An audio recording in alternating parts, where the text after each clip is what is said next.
Olá a todos, meu nome é Jader.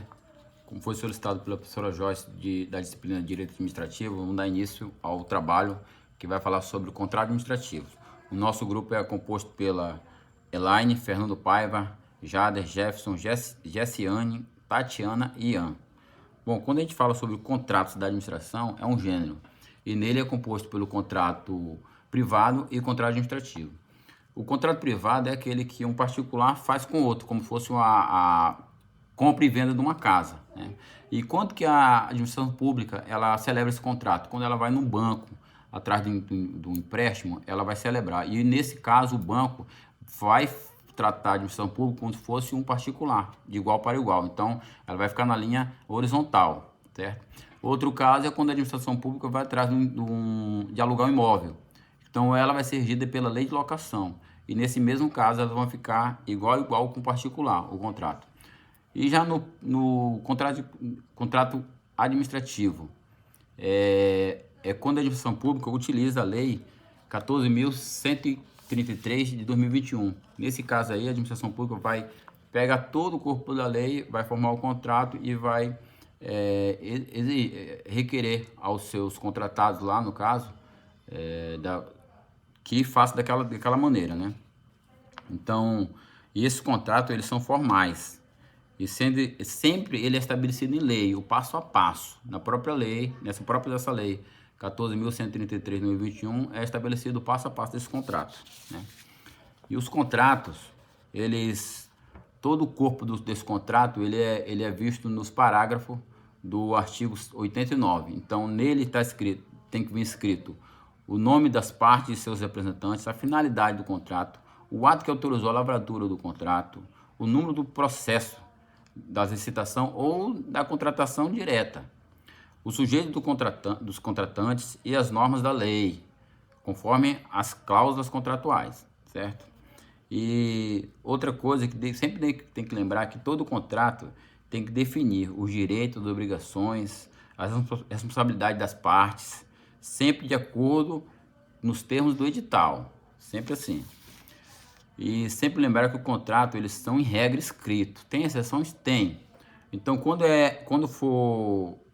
se não for escrito, a maioria das vezes é nulo. A única exceção é quando for de compras de pequenos valor e de pronto pagamento. E essas compras não podem ultrapassar 10 mil reais. Aí pode ser, não precisa ser escrito, né? E nesse caso, eles estão públicos. O que é público? Todas as vezes que a administração pública fizer um contrato, ela tem que publicar. Publicar onde para valer? Tem que publicar no site. Então, no site Portal Nacional de Contratações Públicas, CNPC. Então, quando publica, se for através de licitação, a administração pública tem 20 dias úteis para publicar a contratação, licitação. Se for através de compra direta, ela vai ter 10 dias úteis. 10 dias úteis para fazer a publicação. Se for caso de contrato urgência e emergência, ela não tem esses dias. O contrato é válido a partir da sua assinatura. No entanto, posteriormente vai ser preciso publicar. Agora eu vou passar o vídeo para o próximo integrante. Meu nome é Elaine e eu vou falar um pouco sobre contratos e alocação de risco. A garantia do contrato administrativo, ela fica a critério da administração pública. Agora, a escolha pelo qual a garantia é aplicada fica a critério do contratado, ou seja, a administração pública, ela decide se vai colocar ou não a exigência de uma garantia. E uma vez que colocada essa garantia, as modalidades são escolhidas pelo contratado. Quais são as modalidades? A primeira é a caução em dinheiro, que é o fato de depositar um percentual do valor da obra do governo na conta do governo, né, para garantir que ele irá cumprir o que foi demandado pelo contratante. A segunda é a caução em títulos de dívida pública, que é quando a empresa paga um valor em dinheiro referente a 5% do valor total do certame, ou então ela adquire um título de dívida pública com esse valor, e essa é uma das modalidades mais caras para a empresa. A terceira é o seguro garantia, que é a modalidade mais vantajosa, né? Pois em comparação às outras ela é muito mais rápida, mais econômica e mais barata. Esse processo ele é feito todo online. sendo a apólice pode ser emitida em apenas algumas horas, ao invés de alguns dias ou algumas semanas, como as outras, né? E a quarta é a finança bancária, que é um contrato por meio do qual o banco irá exercer o papel do fiador da obra, ou seja, ele vai assumir a responsabilidade total em caso do não cumprimento do contrato, né? E dessas quatro, elas todas ficam à escolha do contratado, mas a colocação ou não de uma dessas garantias fica a critério da administração. Agora eu vou falar sobre a alocação de risco, né? Que é quando o contrato poderá identificar os riscos contratuais previstos e presumíveis a prever a matriz de alocação de risco, alocando-os entre contratante e contratado, mediante a indicação daqueles a serem assumidos pelo setor público ou pelo setor privado, ou até mesmo daqueles a serem compartilhados. A alocação de risco que trata o caput desse artigo, ele considera incompatibilidade com as obrigações e os encargos atribuídos às partes do contrato, a natureza do risco, os beneficiários das prestações a que se vincula a capacidade de cada setor para melhor gerenciá-los, os riscos que tenham cobertura oferecida por seguradoras serão preferencialmente transferidos ao contratado. A alocação dos riscos contratuais, ela será quantificada para fins de projeção das reflexões de seus custos, né? E no valor estimado da contratação. Todo contrato, ele tem risco durante a sua execução, né? E alguns desses riscos, entretanto, são passíveis de previsão. Portanto, o contrato poderá definir os riscos previstos e presumíveis.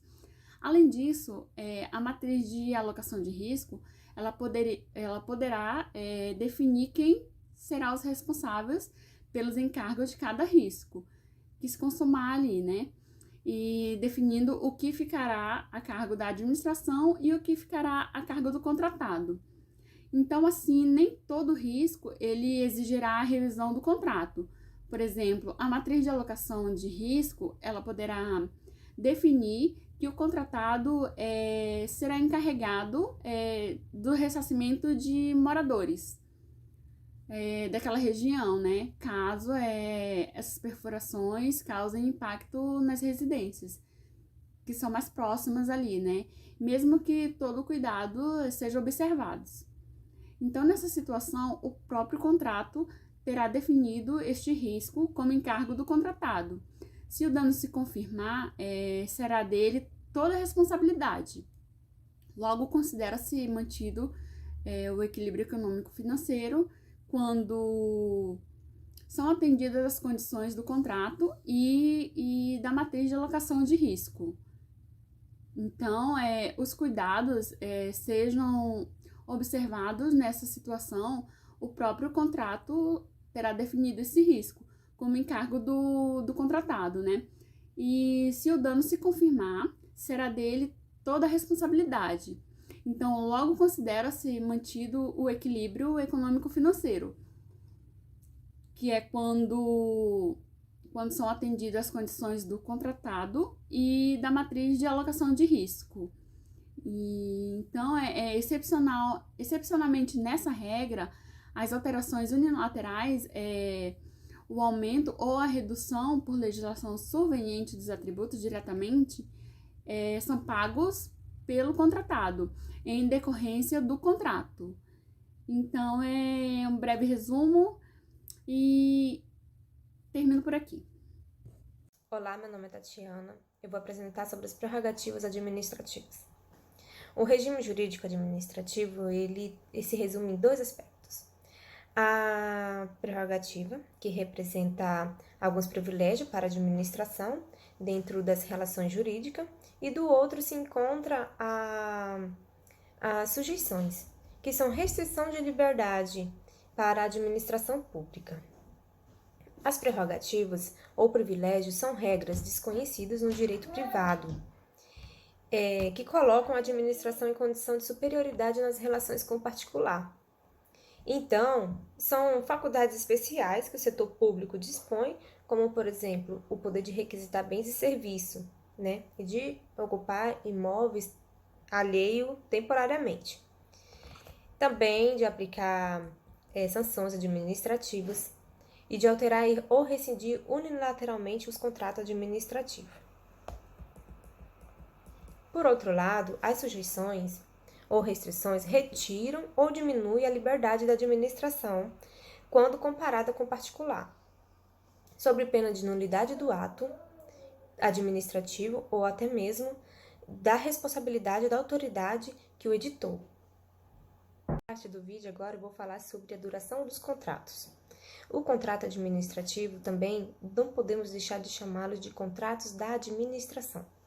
Isso quer dizer que é uma expressão ampla da totalidade dos contratos celebrado pela administração pública. Isso acontece porque adotamos o critério subjetivo, ou seja, a administração pública. Isso acontece porque se estivermos falando sobre o contrato regido por direito privado, aplicaremos cláusulas exorbitantes necessárias, que está lá no artigo 54 e o artigo 55. Então, o que seriam os contratos administrativos? São acordos de vontades entre a administração pública e uma pessoa, ou seja, ela pessoa jurídica ou pessoa física, pública ou privada, para qualquer concretização de um interesse público, conforme o regime de direito público.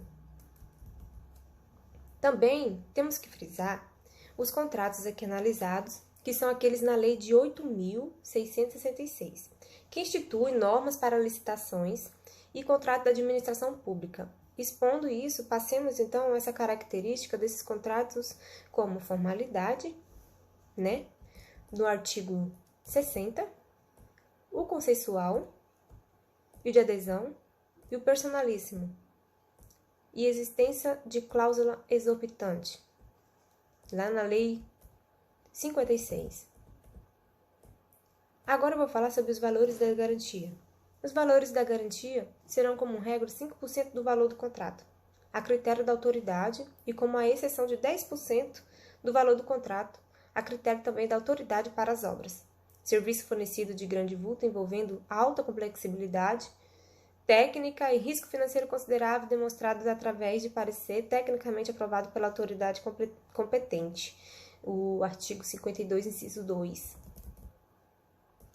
Mas qual será a duração dos contratos administrativos? Aí você se pergunta. Será de 12 meses no máximo, tendo como base a vigência do critério orçamentário, proibindo a indeterminação do prazo existencial do contrato. Se necessário prorrogá-lo, deve ser justificado na forma escrita com prévia autorização da autoridade competente para sua celebração. O prazo de execução pode ser diferente de forma parcelada, tendo como base o acordo entre as partes. Isso está lá na Lei 8.663/93, artigo 57, inciso 1. Entanto, o recorde que o início do texto que eu falei, sobre os contratos, eles têm a base na Lei 8.666, 8.666. Para pessoa com deficiência, a reabilitada Previdência Social ou para aprendiz, bem como as reservas de cargo previstas em outras normas específicas. Falar um pouco agora sobre alterações do contrato dos preços. No artigo 124, os contratos regidos por esta lei poderão ser alterados com as devidas justificativas no seguinte caso: unilateral pela administração, quando houver modificação do projeto ou das especificações para melhor adequação técnica a seus objetivos, quando for necessária a modificação do valor contratual em decorrência de acréscimo ou diminuição quantitativa de seu objeto nos limites permitidos por esta lei, e por acordo entre partes também, quando conveniente a substituição da garantia da execução, quando necessária a modificação do regime de execução da obra ou do serviço, bem como do modo de fornecimento, em efeito de verificação técnica da inaplicabilidade dos termos contratuais originatórios. E quando necessária modificação de forma de pagamento, por imposição de circunstâncias supervenientes, mantida no valor inicial, atualizada e vedada antecipação do pagamento em relação ao cronograma financeiro, fixada sem a correspondente contraprestação de fornecimento de bens ou execução da obra do serviço. E para restabelecer o equilíbrio econômico-financeiro inicial do contrato em caso de força maior, caso fortuito ou fato do princípio ou em decorrência dos fatos imprevisíveis de consequências incalculáveis que inviabilizam a execução do contrato tal como pactuado, respeitada em qualquer caso a repartição objetiva de risco estabelecida no contrato. Se forem decorrentes de falhas de projetos, alterações do contrato de obra de serviço de engenharia ensejarão a apuração de responsabilidade do responsável técnico e a adoção das providências necessárias para o ressarcimento dos danos causados à administração. Será aplicado o disposto na linha D do inciso 2º do caput deste artigo às contratações de obras e serviços de engenharia, quando a execução for obstada pelo atraso na conclusão de procedimentos de desapropriação, desocupação, servidão administrativa ou licenciamento ambiental por circunstâncias alheias do contrato. Ok? Obrigado. Vou falar sobre a execução de contratos. O contrato deverá ser executado fielmente pelas partes de acordo com as cláusulas avançadas e as normas desta lei, e cada parte corresponderá pelas consequências de sua inexecução total ou parcial. É proibido a administração retardar imotivadamente a execução da obra ou serviço, ou de suas parcelas, inclusive a hipótese da posse do respectivo chefe do Poder Executivo ou do novo titular no órgão ou entidade do contratante. Em caso de impedimento, a ordem de paralisação ou suspensão do contrato, o cronograma de execução será prorrogado automaticamente pelo tempo correspondente, anotadas tais circunstâncias mediante simples apostila. Nas contratações de obra, verificada a ocorrência do disposto do parágrafo 5º deste artigo por mais de um mês, a administração deverá divulgar um sítio eletrônico oficial e em placa a ser fixada em local da obra de fácil visualização pelos cidadãos. Aviso público de obra paralisada com o motivo responsável pela inexecução temporária do objeto do contrato, da data prevista para o reinício da execução. Ao longo de toda a execução do contrato, o contratado deverá cumprir a reserva de cargos prevista pela lei. Olá, sou o Jefferson, vou falar um pouco sobre vantagens e desvantagens do pregão, né? Bom, com o tema, o pregão tem suas vantagens, especificamente a celeridade do processo, né? A celeridade do processo o processo seguinte e ser mais rápido. Essa celeridade é possível, por exemplo, pela versão das fases, pelo menos pelo menor prazo recusal, pelo menor prazo publicação também, sendo que a forma eletrônica do pregão pode ainda ter mais vantagens, né? Tanto para a administração como para os fornecedores. Então, sendo mais rápido por algum lado, pelo outro lado também sendo menos rápido. Então, para alguns o pregão, as vantagens são ser mais rápido na aceleração dos processos. Boa noite, eu vou falar dos meios alternativos de resolução de controvérsias. Artigo 151 das contratações regidas por lei poderão ser utilizados meios alternativos de prevenção e resolução de controvérsias, notalmente a conciliação, a mediação, o comitê de resolução de disputa e arbitragem. Será aplicado o disposto no artigo das controvérsias relacionadas a direitos patrimoniais disponíveis, como as questões relacionadas ao restabelecimento do equilíbrio econômico-financeiro do contrato, ao inadimplemento de obrigações contratuais por quaisquer das partes e ao cálculo de indenizações. Artigo 152. A arbitragem será sempre de direito e observará o princípio da publicidade. Artigo 153. Os contratos poderão ser editados para permitir a adoção dos meios alternativos de resolução de controvérsias. Artigo 154. O processo de escolha dos colegiados arbitrais e dos comitês de resolução de disputa observará critérios isonômicos, técnicos e transparentes. Boa noite. Aqui nós terminamos o trabalho e agradeço a todos. Olá, vou falar sobre os pagamentos. Artigo 141, que diz assim: no dever de pagamento pela administração, será observada a ordem cronológica para cada fonte diferente de recurso, subdividida nas seguintes categorias de contrato. Primeiro, fornecimento de bens. Segundo, locações. Terceiro, prestação de serviço. Quarto, realizações de obra. Ou seja, exemplificando esse artigo 141, por exemplo, uma empresa que faz a entrega de uma obra de pavimento de rodovia.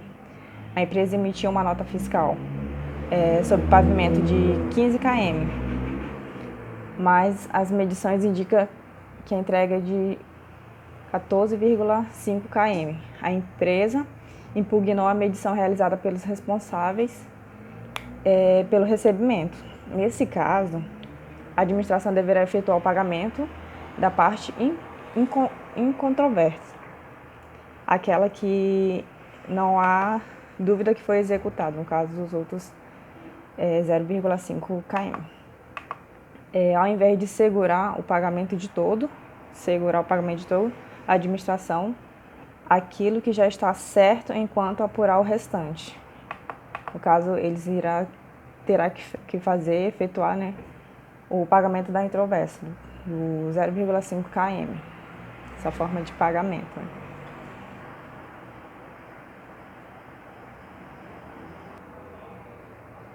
Sobre pagamento antecipado, em regra ele não pode, mas há exceções.